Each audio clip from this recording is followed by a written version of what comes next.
Rugby League is back. Drum roll, please. You're a true Warriors fan. I have no recollection of that hot take. We don't all have to agree. It's good to be back. It's just a really boring team. Oh, no. Start winning some games. I think there'll be a lot of changes to the team. I've got them making the 8 for mine. Let's go.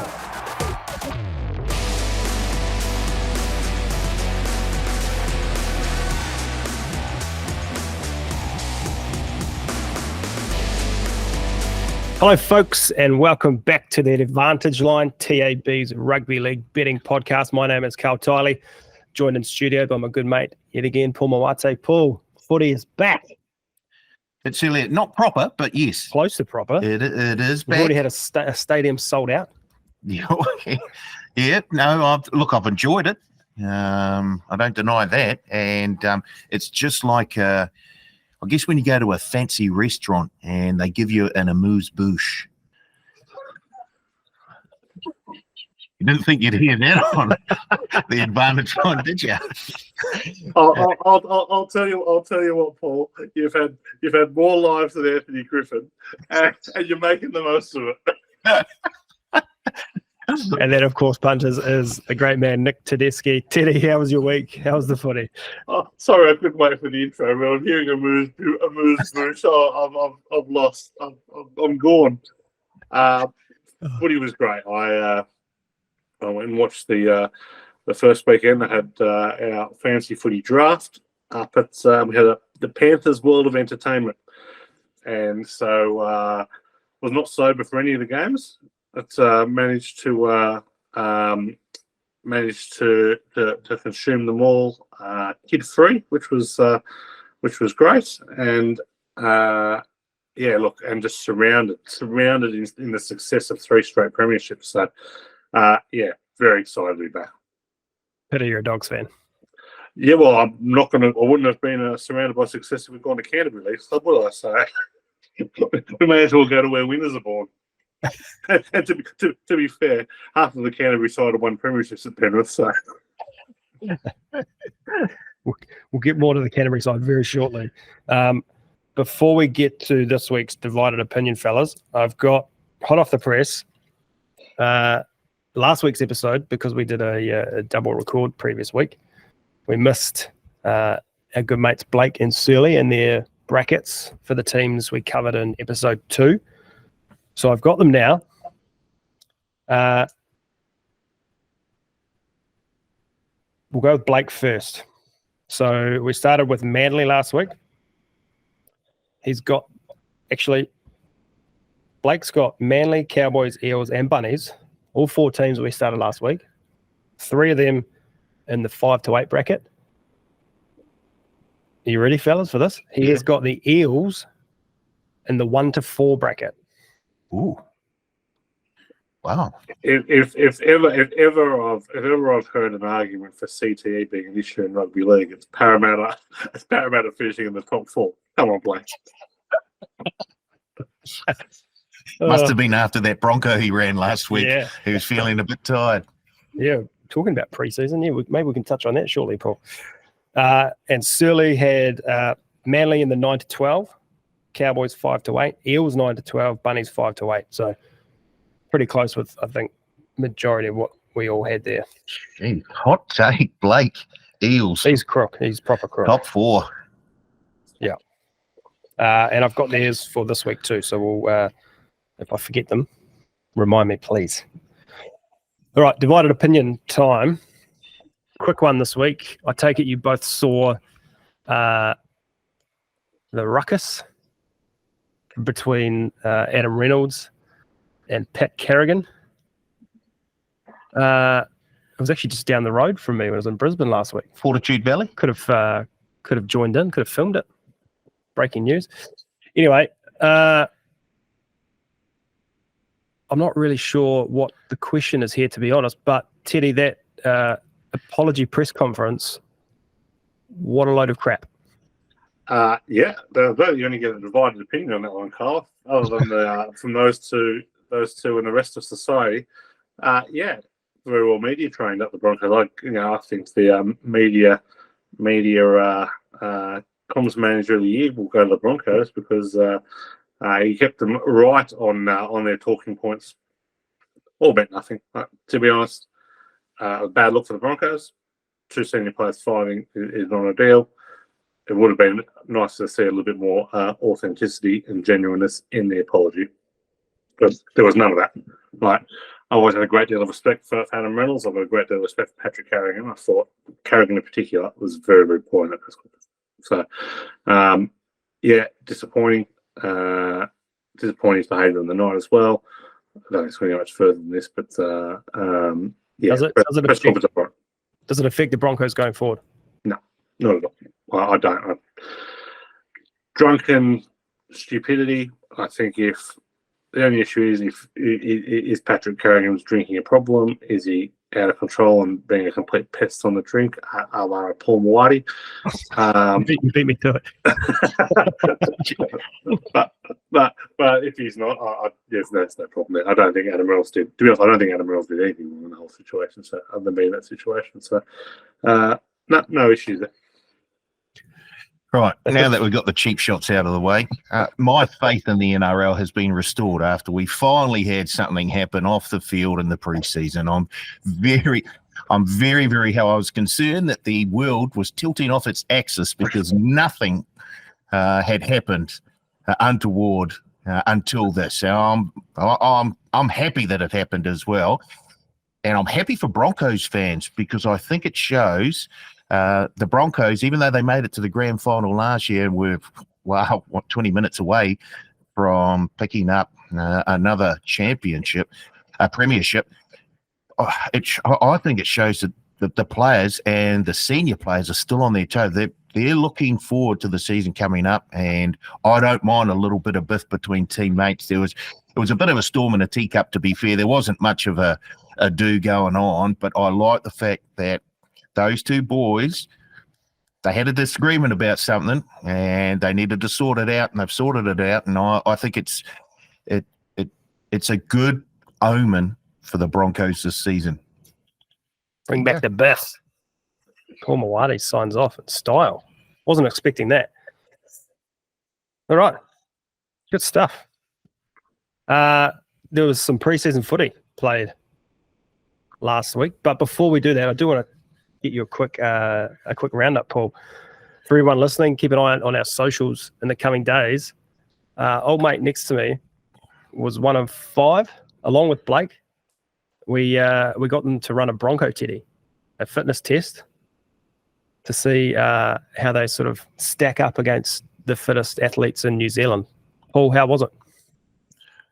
The last time I ran was 20 odd years ago, and that was from the law. So it wasn't the best from my point of view.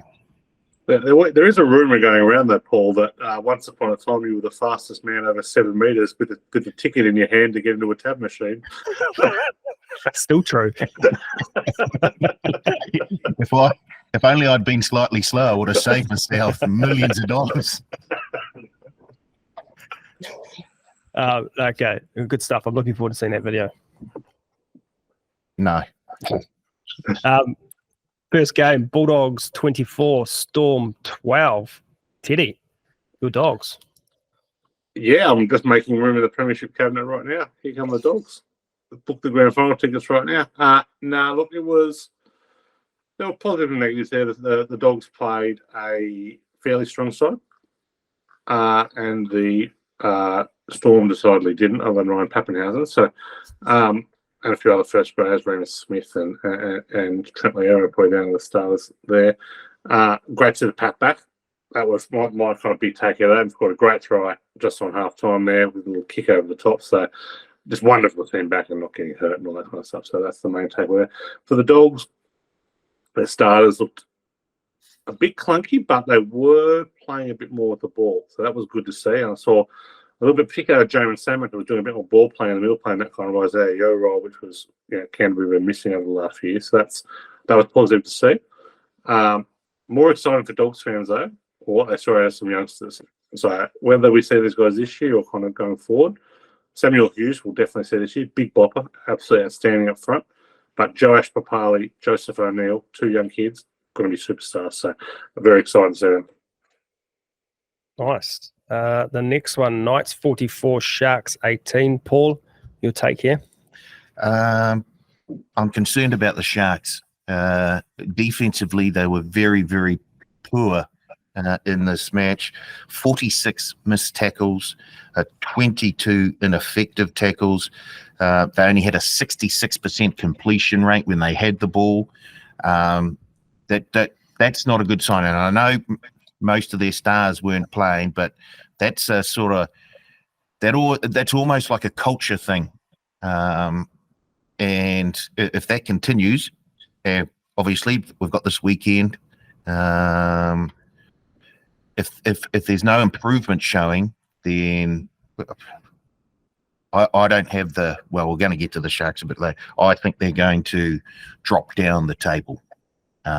Obviously not a wooden spooner, but that I didn't like what I saw on the weekend. There were some very weak attempts at defence, and that's where everything gets built from for an NRL championship team, premiership team. It's all around the defence first, and there was very little of that showing in that match against the Knights. Next one, the Chooks 36, Manly 22. Roosters rolled out close to their top team, and Manly, to their credit, had a team of second stringers almost. And they went with them for a long time. It took the Roosters a while to get going, and if it wasn't for a late 2 tries, I think in the last 5 minutes, it very much could have been 24-22 Roosters. So I guess congrats to Manly for showing something, perhaps. We talked last episode about their depth and that we would need to see their superstars sort of fire for them to have a shot. But I guess it's one game, but I was pretty impressed with Manly. Next one, Eels 16, Raiders 38. Paul. Unlike our good friend Blake Ashford, I don't. I'll tell you now. I don't have the Eels. Well, because we said last time where we had the Eels.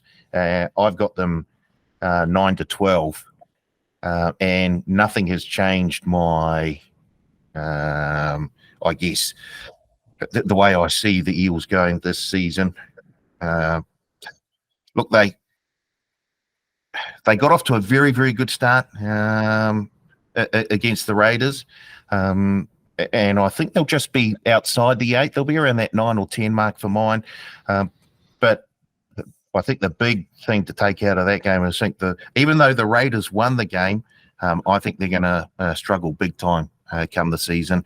I'm still not sure they found a replacement for what's his name gone to the Bunnies? Jack Whiten.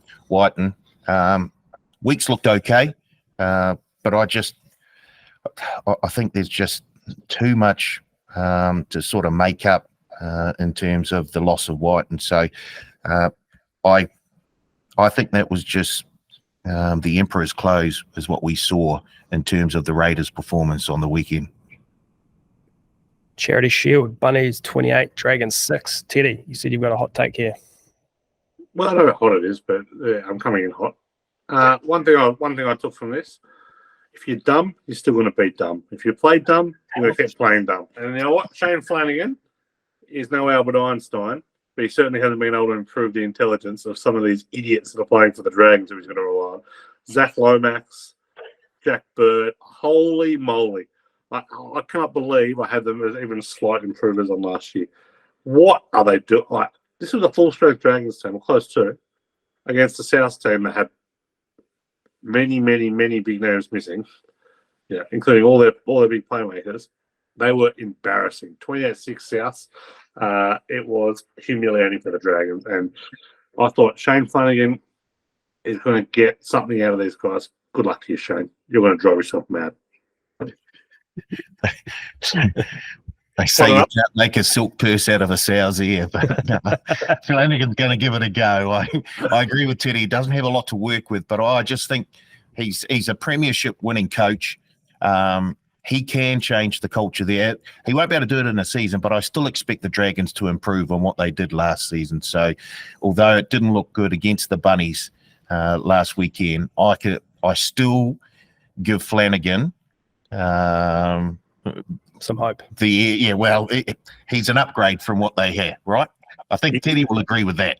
He is, but you can give Heston Blumenthal a big pile of cow manure. He's still not making it taste delicious. I don't care how good he is. So sorry, we're absolutely cast here. I was just Tyrrell Sloan, like some of the maddening decisions that went on in that game. Leave me out of them. Go on. I had a conversation with legal the other week saying we can push the limits, but I reckon we could be getting close, guys. I think that was Teddy's version of an amuse bouche. All right, Warriors 16, Tigers 18. I'm going to take this one, but I'll get you guys to sound off just in case I've got my Warriors bias on. Big takeaway: if you're a Tigers fan, you should be worried. They were not great at all. Other big takeaway: Roger Tuivasa-Sheck is still very good at rugby league. While he wasn't in his roaming role, he touched the ball plenty of times. I think he finished the game with the most run meters, and he didn't play for the last 20 minutes. Warriors lost Zion. I've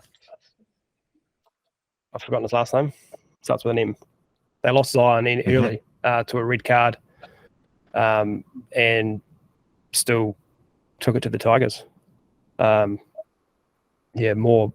I think bad things to say about the Tigers. Not good from me, Paul. I enjoyed the performance by the Wars. As you say, they played 60 minutes of that game, a man down. 20 minutes, the last 20 minutes with their reserve grade side. And I'll tell you, now you talk about a lack of culture in some clubs. I'll tell you that there's a whole heap of culture at the Warriors right now. And Andrew Webster has done a fantastic job there. And from that trial performance, you'd have to be very, very confident about their chances this season. A lot of positives to take out. A lot of the young guys got to go, and they didn't look out of place, to be fair. Bunty R4 looks like he's gone back. So about 70 minutes, 65 minutes or something. He's gone back 4 or 5 years. He just looks as fit as a fiddle. He goes looking for work as well, both with the ball and on defense. No, it was a good one to take out if you're a Warrior supporter. Teddy, anything to add? Humiliating from the Tigers. They played a very strong side, and I thought they would be embarrassed by the performance. And particularly concerning for them is how badly some of these supposed future stars are going to be. You know, the two Finey brothers, Jaden Sullivan, who all played big minutes and were very, very, very poor. One positive for the Tigers. I thought Aiden Caesar was good in his return. Also bringing a delightful beard. It was wonderful to see. For the Warriors, don't know if you can take a lot from that game. Yeah, I think you touched on the culture stuff out of that. I think it was great. Obviously, Roger's still magnificent. What an absolute shame that he decided to leave the game for money a couple of years ago. But anyway, his return to his true love. So good to see. Just couldn't leave it alone, could you? It's like a scab, Karl, and it'll be picked all year. Never forget. Never forget and never forgive. Next one, Cowboys 20, Broncos 46. Ted, your take here. Yeah, it took a little while for the Broncos to get going in this one. They ran away with it. In the second half, they scored 5 tries to was one from the Cowboys. Playing a pretty strong side against a Cowboys side that was pretty much a second string of a couple of fringe first graders like Sammy Valamine and Finifuaki. Brendan Piakura, very good. Possible injury, that's a concern. It tackled a little clunky, but I don't think anything to be too concerned about. I went through the motions there. To me, this was a classic. We're going to Vegas in a couple of weeks. Let's not get ourselves hurt. kind of vibe to it. So, anyway, do what they need to in the end. Not taking a lot out of it for either side. The next one, Dolphins Titans. Oh, your Dolphins. 24 26, Titans 14. Yeah, I'm happy with my preseason prediction around the Dolphins making the 8 because I really it took a lot out of that. They've obviously got a wee bit more depth this season. I thought the pickup from the Bulldogs, Averillo, I thought the more the game went on, the better he got. He's a good pickup for the Dolphins. I'm surprised the Dogs let him go. All round, they just look like a very, very solid team. I have a few concerns around the Titans. And they've got their injury concerns with Fafita and the fullback out for at least the first 4 rounds. So in terms of the Dolphins, really like the way they went about their business and looking forward to the season starting proper. And last one's Ted, the Indigenous, both the men and the women beat the Māori. The women won 22-14 and the men 26-4. You watching both? Other way around, I think. Yes. Was it? Yep. Other way around, sorry. Apologies. Yeah, watching both. Jamie Chapman was outstanding for the Indigenous side in the women's game. She got a couple of tries, but not surprising that they ran away with that one. They certainly a class edge. To me, Ruckman is without question the best player in the NRLW. But I think Jamie Chapman's getting right up there for that second slot. The men's, my takeaway is Jesse Arthur should never be seen on a rugby league field again. That was absolute dearing, mate. What is going on with his hands? He's the new Ben Pomeroy.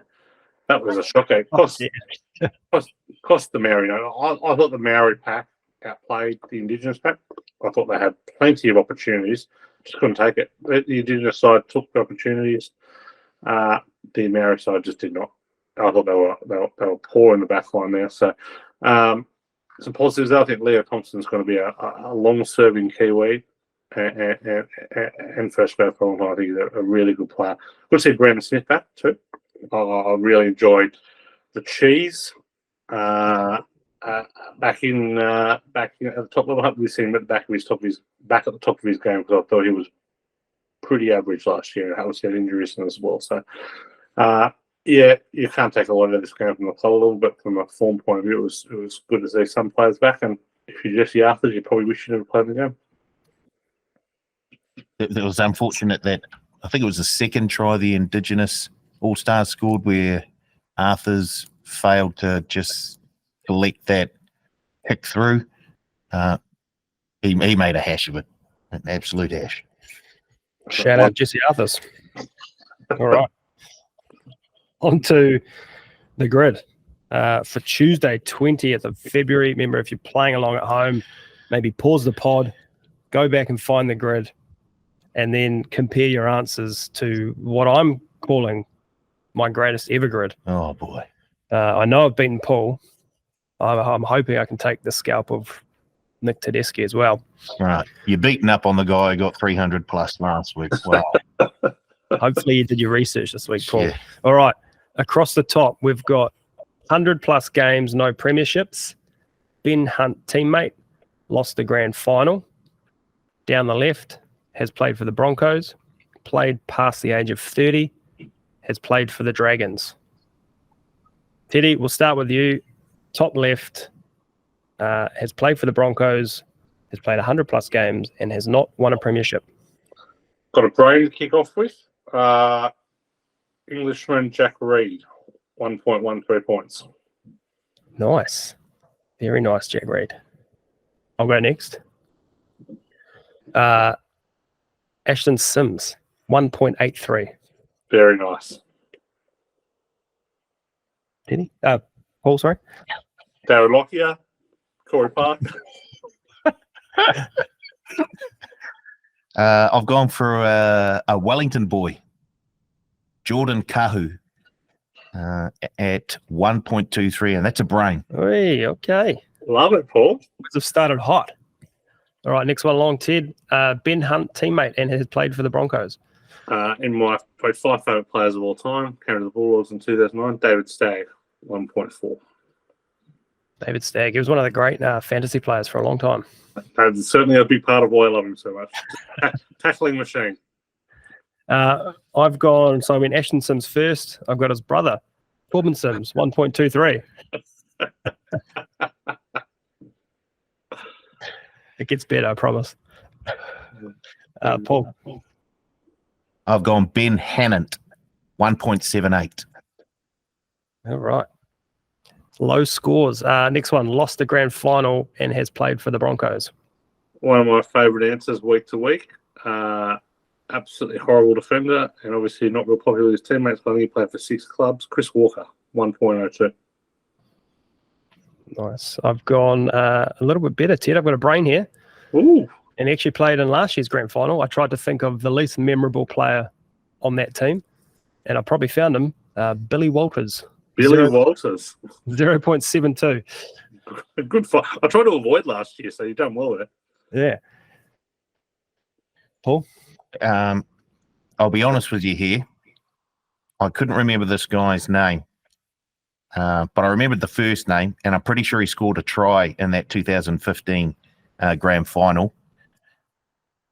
So I typed in Jack, and I searched down the list and looked for some a last name that looked familiar, and Teddy's already used him, Jack Reed, at 1.14. Okay, off to the middle row. 100 plus games, no premierships. Played past the age of 30. Teddy. This is technically incorrect because he won a premiership with Canterbury in 1995. Well, put in Steve Price, 0.48. You've done the system there. Played the system there. So obviously, Paul, as you will have learnt last week, they don't count data before 1998. So. No, which is why I didn't put Steve Price in because I just keep going. That's my era. So I go, no, Price, he won a premiership. What was the number? Sorry, Ted. 0.48. I'll do you better here. The little general, Stacey Jones, 0.39. Ooh, nice. You are hot today, Karl. Told you, mate. It's the best ever. Stacey Jones, Hey. 0.39. Up top. If you're looking for 100 plus games, no premierships, go through the Warriors score. Go back as far as you want. Just pick any player, just about any player. Oh, hey. Well, We're a sponsor of the Warriors, mate. You can't be be down on them like that. Look, we won't be able to do it after this season. Exactly. There we go. Next one, Ben Hunt teammate, played past the age of 30. This is my worst answer. Still playing. Aaron Woods, 2.94. Ooh. Also, my worst answer is not still playing. Sam Thaiday, 2.84. Ooh, you got me, I reckon. Not my worst answer. Sam Thaiday, 2.84. And I'll let you guys know I did my grid before Karl. So if there's any sort of skullduggery that's gone on, not from here. I don't think we've got any more the same. Next one, lost the grand final, played past the age of 30. Met this bloke last week again. Haven't seen him in a while. Brad Fittler, Bahrain, 0.29. Oh, jeepers. Wow. I'm going to go a little bit better than you, Ted. Oh, you're just firing. I've got a wizard. A wizard. I've also met this bloke. Arwen Goodenbeal, 0.26. Huge. I'll be honest, I was trying to rack my brain for the 2002 Warriors side, and I struggled big time. So you hold a distinct advantage when that can work out for you. I'm sticking with the 2015 grand final. I've gone with Corey Parker, 0.86. Oh, yeah. Nice. Boys are hot today. Bottom left, 100 plus games, no premierships, and has played for the Dragons. Bit disappointed with this answer. 2.12, Corey Norman. Yeah. I'm going to hit the Sims trifecta here. Tarek Sims, 2.31. At least you've got no favourites, Karl. Crikey. I've always enjoyed the Sims boys. Yours? Now, yeah. LaBomba came over to me and gave me one for this one, and I didn't take it. Okay. I went Josh McGuire. That was how I often went when LeBob would give some advice. But you, I've gone with Josh McGuire, 2.48. Yes, very nice. Ben Hunt teammate has played for the Dragons, Ted. from around here, Molan, still on the roster, hasn't played for a couple of years. Cody Ramsey, Brain, 0.40. I've got you again, Ted. I've got a wizard. And I think I used him in the last one. You did. You used him. I did, yeah. Tristan Saylor, 0.1. 0.1. He's airborne. He played 4 games for the Dragons. Airborne. I was too scared to put Sailor in, but I couldn't remember if he'd put the red V on, so I went down the middle of the road. Darius Boyd, 3.48. Oh, just voted you in now, Paul.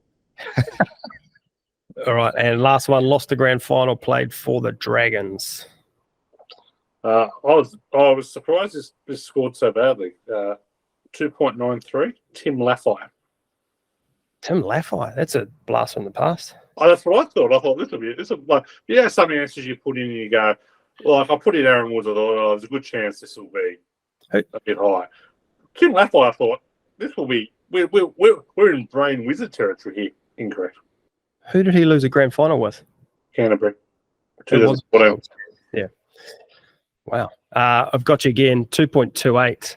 I went back to the 1999 Dragons team. I thought this person would be lower than this, but probably on name. Trent Barrett, 2.28.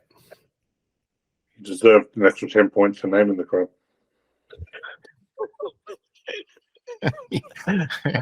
The unheard of Trent Barrett penalty in the NRL grid. Plus 150 points. I'll speak to the owner. Bring us home. Well, I was getting tired by now. Honestly. So I just went Ben Hunt, 5.98.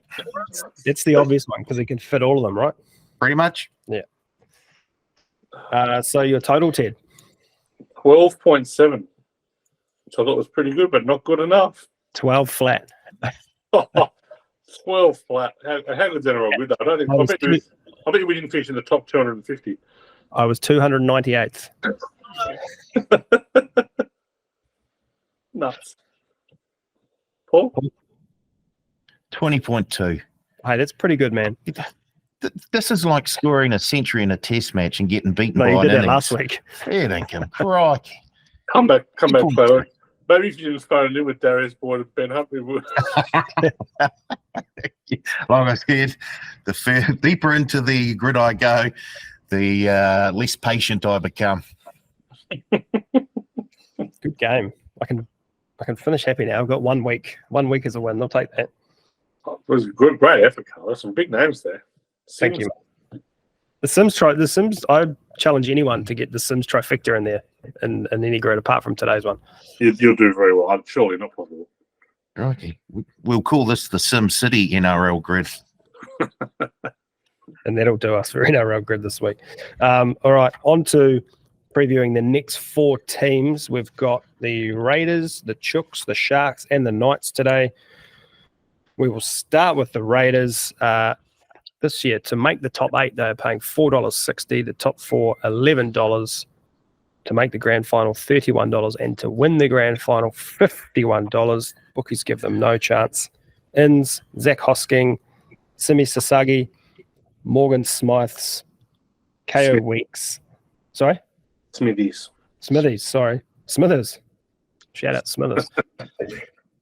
Outs, Jared Croker retired, Matt Frawley, Brad Schneider, Harley Smith Shields, Semi Valley Mike. Wow, I've bottomed that. LMA. Yeah, thank you. LMA. And Jack Whiten from Souths. Petty, your thoughts on the Raiders this year? Well, let me lead with the lead. I'll be backing them for the wooden spoon. I think they are the close to the worst team on paper in the competition. And I think the way they've been constructed and some of the kind of indicators, I think they are in for a horrific year. I've got them with the 14th ranked roster. That team list is shocking, but most importantly, they've got the worst spine in the competition. They don't know what they're doing at fullback. Either Chevy Stewart will debut, or Ricky Stewart's most hated player, Xavier Savage, will get the gig. Kale Weeks has been recruited for Manly, played 10 first grade games, none of them at 5'8". Jamal Fogarty is a solid, if unspectacular, halfback. And their hooking rotation of Danny Levi, Tom Starling, and possibly Zach Wolford could not be any less inspiring. So that is a very awful, very, very bad engine room to work with. They've got some suspensions that kickstart the season. Seb Chris, Corey Horsburgh will be out a while. They have a decent starting pack, but not much depth after that. They've definitely tried to add to that with the recruitment of Hosking and Smithies.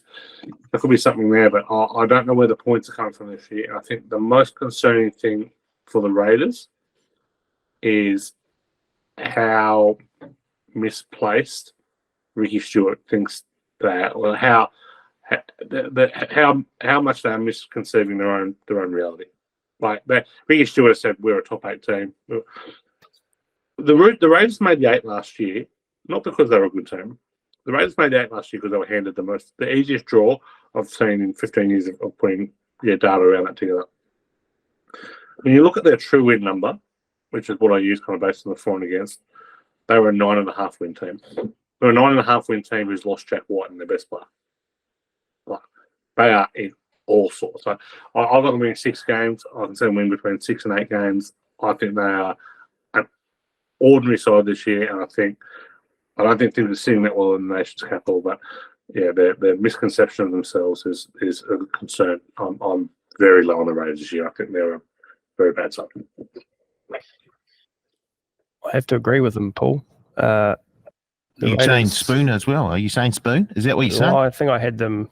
Well, I do have them in that bottom. In that 13 to 17 bracket? Yeah. Yep. Let me just. Yep, I do. They've got a pretty tough start.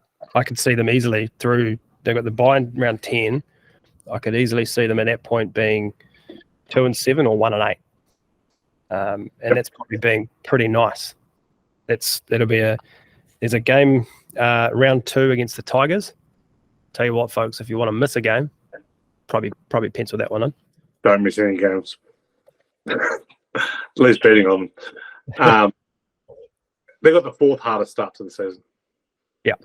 And those, like, when you're a bad side, you look at teams like the Dolphins, the Titans, Tigers, they've all dragged. It's all been playing pretty easy starts to the year.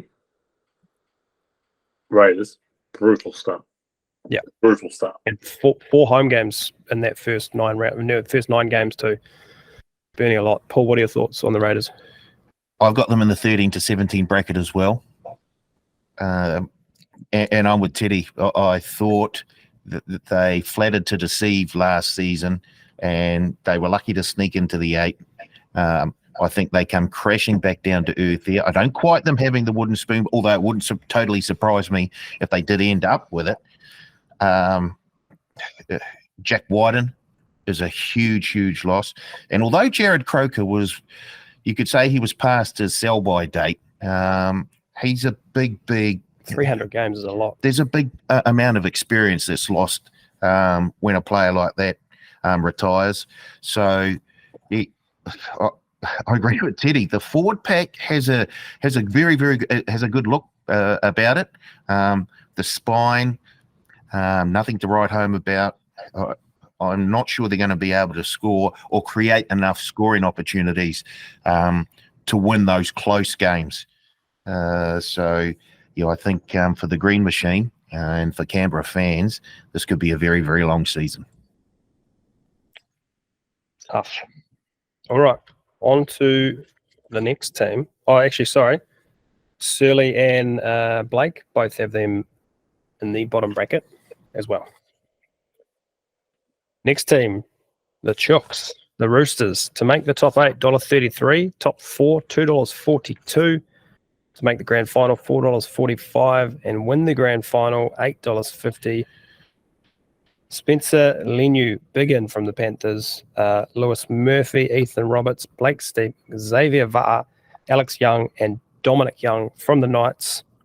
Outs, there is a lot here. I'm not going to go through them all, but I'd say their ins are better than their outs. Teddy, your thoughts on the Chooks? Yeah, their recruitment has been spot on. They've absolutely banged it home with the Dominic Young signing, and Spencer adds a kind of level of dynamism off the bench, which I think will greatly improve that prop rotation. I'm betting on them. I'm betting on talent alone, if nothing else. But you're going to see in round one, there is a good chance that you are probably going to see, Angus Crichton, Egan Butcher, Sia Wong, Sandon Smith, Billy Smith all starting reserve. Like that is the side. Like their side from beginning to end is top notch. I absolutely love their pack. I think we're going to see a better year from Brandon Smith. I think the two issues that they're going to have to deal with, that Trent's going to have to deal with, is keeping Luke here on a pretty short leash. If he starts the year badly, I think they've got to bite the bullet and go Mano or 5 and just kind of be all in, because they've got to be all in this year, I think, or all in the next couple of years. So, and how Tedesco plays has really impacted their attack. They went 15th in scoring last year. A team with that much talent should not rank 15th in scoring. This is a team that struggled to get the ball, clean ball to their outside backs, because Teddy kept trying to bust through the line and then pass afterwards. He's lost a step. He's a great player. No knock on him. He's one of my favourite all-time players, Teddy. But he has to adapt with times, and move and go. He's going to be moving to a strictly ball-playing role now. And he's certainly got the ability to do it. So I'd like to send it out. I think I'm happy to back their coaching. I think Trent is exceptionally smart. I don't think he's had the best last couple of years. But they've had no injury luck last year, the Roosters. None at all. So I think with a decent run of injury luck, I think this is a team that is the most likely challenge of the Panthers. I think they're the best value for the premiership. I'm keen on them to do well in the regular season, but with a tough draw, makes it all easily. But I'm expecting a big September from them. So I don't think we're doing bets yet. Is that right, Karl? But Not yet. Well, not officially, but you can throw some out if you like. I'll be on them to make the grand final. I think that's the best bet around the Roosters. I think they're a top 4 team, but I think them to make the grand final is a very good bet. $4.45. Paul, I agree again with Teddy. I think I'm big on the Roosters this year. I think they're the squad, their depth is unreal. The sort of guys running from 18 to 26 will probably get a start in most other teams. Probably tip up a few of the Dogs and Tigers players for their contracts. I love Dom Young. I love him for top try scorer for the year. I think he's second in the market behind Dallin with 10 years. Did a neck injury on the weekend. I was just going to say that he injured himself too. So keep an eye on that. But yeah, I love the Roosters. Love the Warriors too. Love the Roosters this year. Focus on the Roosters. Focus. Sorry, I've got them in the top 4 my bracket. I don't. I have them making the 8 again. I've got them in that 5 to 8. Look, I love I guess the players that they picked up. Spencer Leniu, I think, is a fantastic buy for the Roosters. He'll give that pack another just a bit of go forward impetus. Love it, and I think that Brandon Smith will play off the back of that. And if Brandon plays similar to how he played in the Indigenous Māori All-Stars game, then there are very, very good signs for the Roosters. But as Teddy said, I just think Tedesco is, just another half pace slower than he used to be. Just doesn't quite have that that dynamic sort of step or speed over that first sort of 5 or 6 steps. And so he's got to do. He's And look, no, he ran for 200 meters Yeah. against on the weekend. sure, he isn't all of a sudden become a bad player, but I think he does have to refine his game, much like Sean Johnson did at the Warriors last season. Change how he plays to suit the sort of skills that he has now. If he can do that, then they'll probably finish top 4. But at the moment, I've got them in the 5 to 8 bracket. I think it's fair to say that both Roosters Teddy and Advantage Line Teddy need to be a little bit more disciplined this year. You've got too many suspension fees hanging over your head, Teddy. I think that's the last time you'll hear a comparison between those two Teddies. I think that's 2 episodes in a row. So our Teddy, you've got the 1 to 4. Yeah. I'm 1 to 4, and you're 5 to 8. Yep, 5 to 8. Okay. Surly is 1 to 4, and Blake 1 to 4 as well. So Blake's not completely Crazy. The Eels. Tough. Next one. Sharkies. To make the top 8, $1.67, top 4, $3.50, the grand final, $8.50, and to win the grand final, $19. Ins, Billy Burns, Michael Gabriel, and that's it. Outs, Wade Graham, retired, Matt Nicovalu, Matt Moylan, Connor Tracy. There's not a lot happening in terms of ins and outs for the Sharks, Ted. How do you see Cronulla going this year? There is no team I'm keen on this year to make the top 8. Spoiler alert, my best bet of the year at a much better price than what's currently being offered, but this is still a great bet, is the Sharks to make the top 8. They are an outstanding bet, and whether they're a great team or not, I'm not saying that. I'm not betting on them to win the premiership. They have been handed the Raiders draw from last year. Their draw is so easy. But I'll put it in perspective. Cronulla played teams with a combined 266 wins from last year. The team with the second easiest draw plays 280. It's a gap of 14. The gap between second and the hardest draw is 17. They almost have twice as easy a draw as the second team. So, it is unbelievable what a gift they've been given. I quite like the continuity. I like that there hasn't been a huge amount of turnover. I don't think there's a huge amount of upside to the Sharks, but I think they're going to win plenty of games. But what they do is they beat bad teams and they lose to good teams.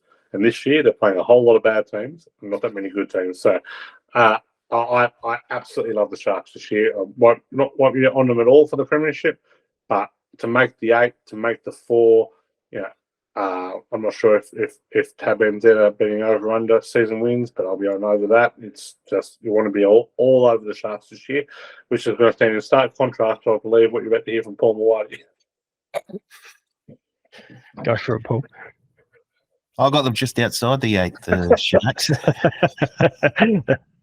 And look, I agree with Teddy. That's a fairly easy draw that they've not game one. Not game one. No. So they'll get off They'll to be a poor 0-1. start. Yeah. No. Look, I look at the Sharks, and to a certain extent, I agree slightly with Teddy that they are a wee bit of a flat track bully. I think where they can put points on poor teams and then get found out against the good teams. Look, I think there's a stretch there where they're going to struggle, where they've got the Storm, the Roosters, the Panthers, the Eels, the Broncos, back to back, and then the Dolphins. I think they could get the stuffing knocked out of them. Look, if they finished in the 8, it's not like a complete surprise. I just think there's enough going on there for them to fall just outside the 8. So, I had them in the 9 to 12 bracket.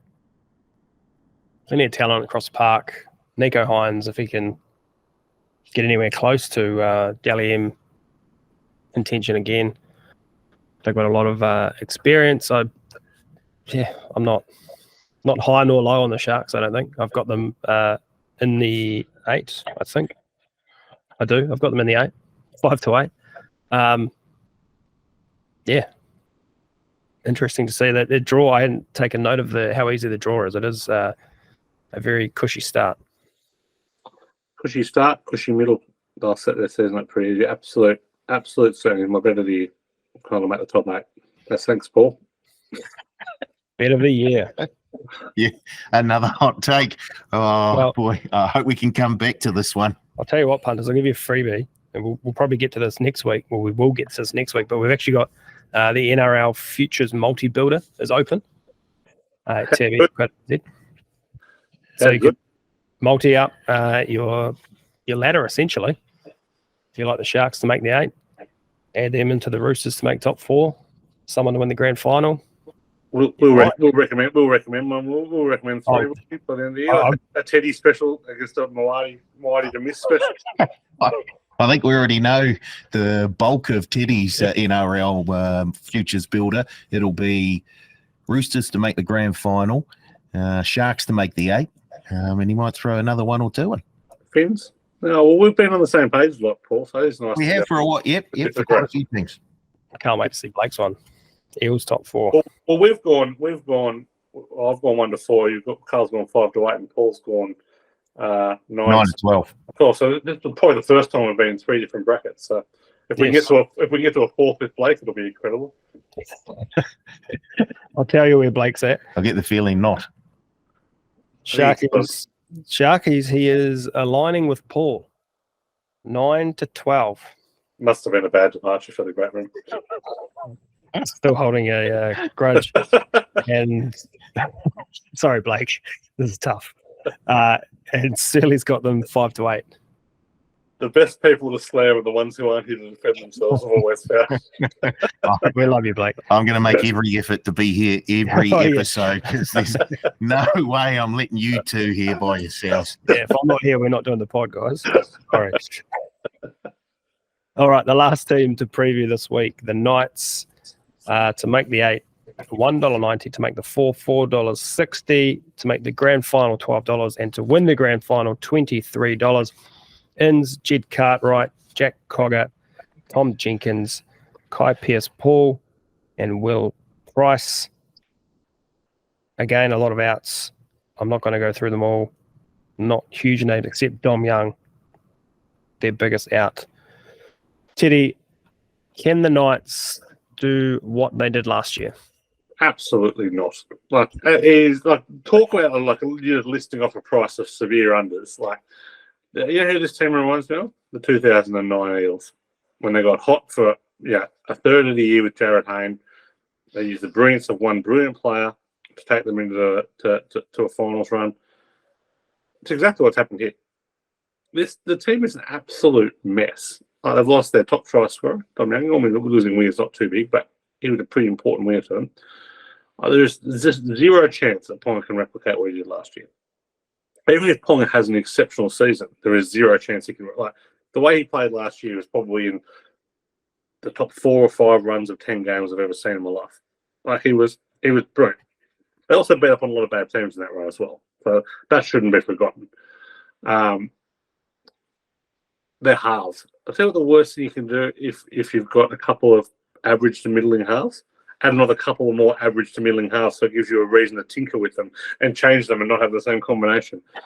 All right, Jack Cogger, Jackson Hastings, Tyson Gamble, and Will Price could all be the same player in terms of like their level. Like they've got there's zero upside in any of them. Don't like it at all. I find the pack entirely unimpressive. I mean, other than Leo Thompson, there's zero. Like the worst thing that happened to them was them winning those games, because now they have an inflated sense of self, and they've gone and signed a very bad coach for another 3 years. The coach they're about to fire a week before beating Canterbury 66-0. I'll give you the hot tip: beating Canterbury 66-0 is not that great. So, we were very ordinary. The Knights very confident they're missing out on the 8. $1.77 to miss the 8. Yeah, could that be the bet of the year? Not the bet of the year. It's pretty close. It's pretty close after the Sharkies. Like it's right up there. Like they're 100% my team to drop out. Like there's just no upside in them. Like It's just not something. As you say, Kalen Ponga went on it was a Dally M medal run. Oh, Shouldn't have been a Dally M medal runner-up, right? do you fancy the Knights?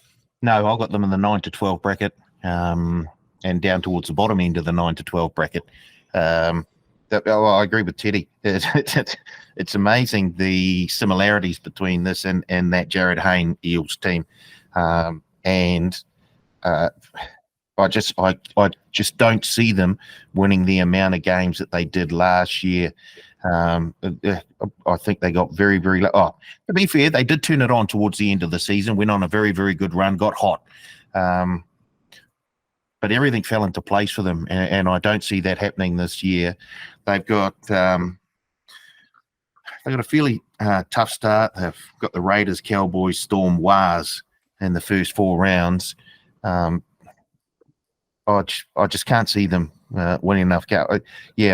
I think Kalen Ponga probably falls back slightly on the form that he showed last year, and that's gonna. The halves is the big problem, as Teddy said. It's a huge, huge problem there. Jackson Hastings was average at best last season, and I haven't seen anything so far in the preseason.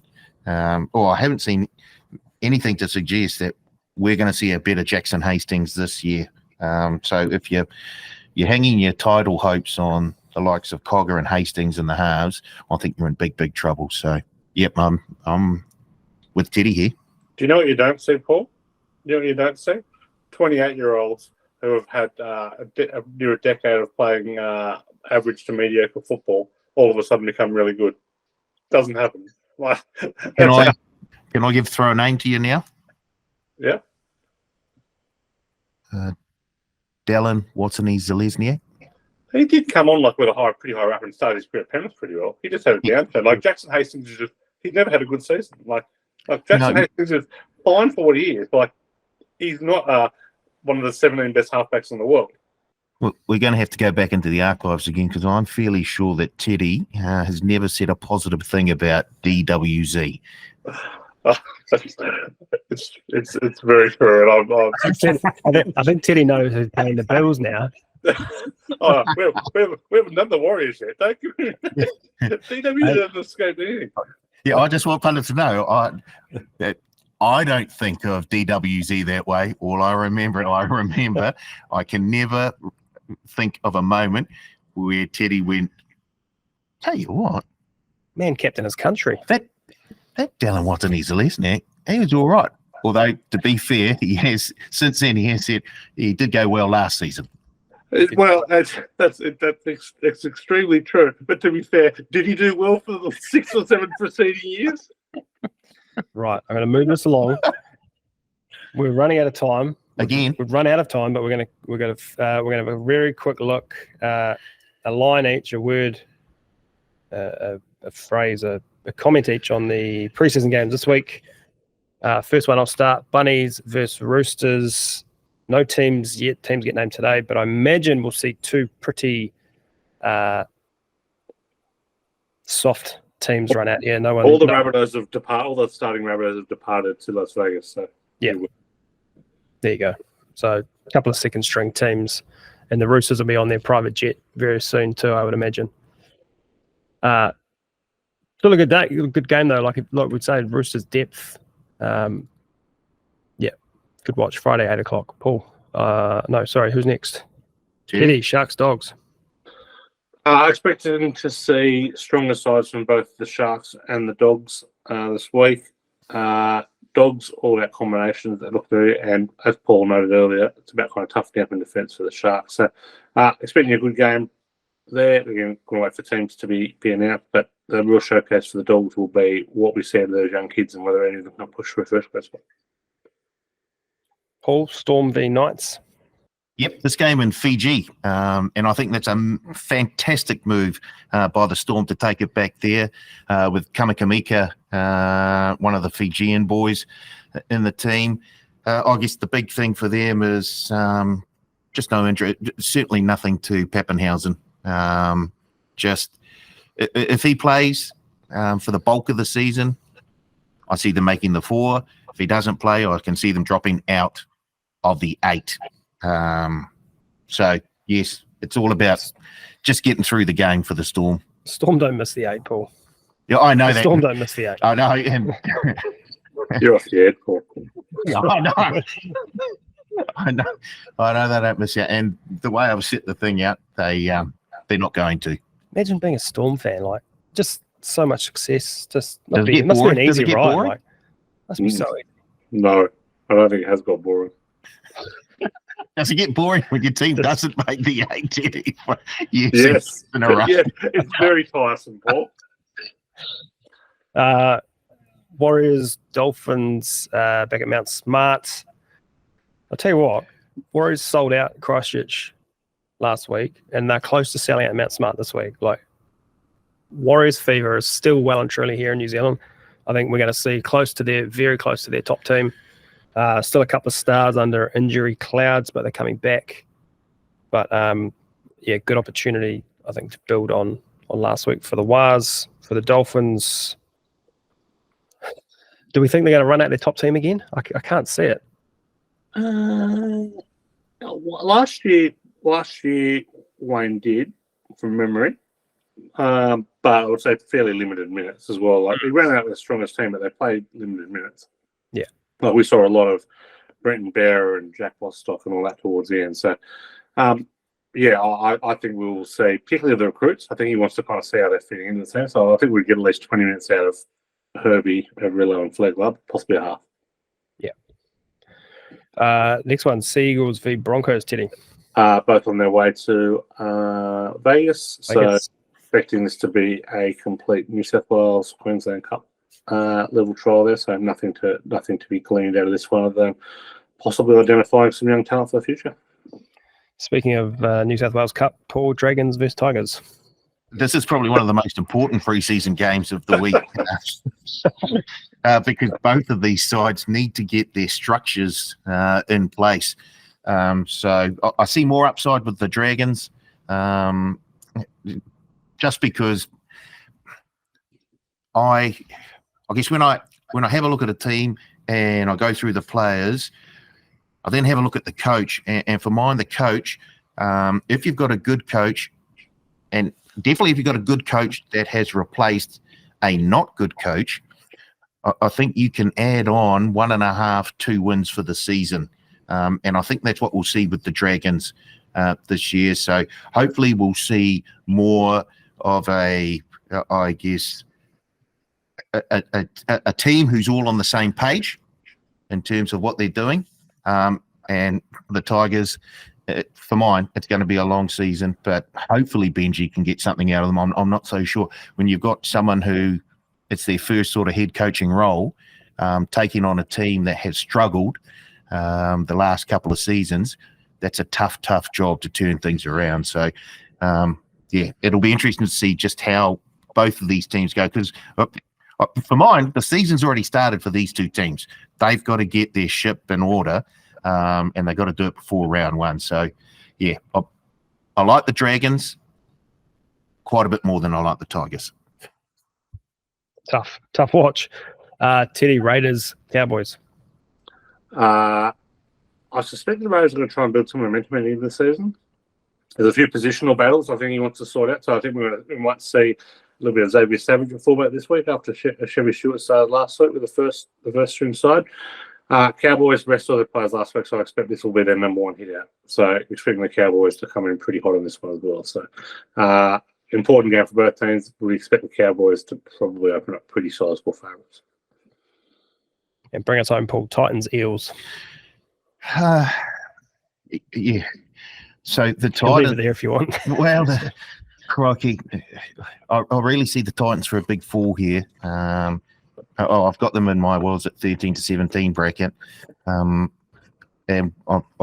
I guess we're going to give our ladder out next week. Next week we will, when we do it right. Yeah. So there's quite a bit of work for them to do. I guess fill the gaps that have been left by the two outs over the first month or so of the season. For the Eels, if they can sort of start off like they did last week, I think they can take a few positives out of that, but these are two teams that I don't really see featuring too much in the business end of the season. Yep. Cool. That does us for the previews. Before we go, Paul, are we ready to announce the tipping comp or not yet? There will be a tipping comp, and I think we'll announce it next week with the thing. But there'll be some bonus bet prizes at the end of the season for punters who want to jump in there. I'm looking forward to it. NRL comp for the Advantage line, and there'll be a link in the Punters Lounge, the TAB website, next time we speak in week four of the preseason. What about bonus bets available for talent as well? I'd like to think. Shut up, Teddy.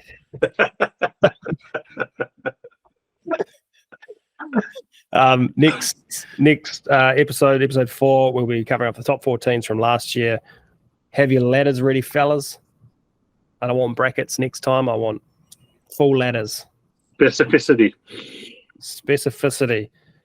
We're hoping to have both Blake and Surly on the show too. Could be wild with 5 people trying to talk over top of each other. We're going to do some betting, season betting, and then we're going to talk about the first couple of games in Vegas too. So we'll have some pretend cash to throw around for that as well. Yeah, good. Teddy, thank you very much for joining us. Pleasure as always, guys. I'll see you next week. Paul, always a pleasure. Grog, it's 5 of us next week. Gee, it's going to be like the Caxton pub on a State of Origin night. I think the Caxton's got more appeal than the Advantage line, but we'll see. All right, punters, thank you for listening, and we'll see you next time on the Advantage line.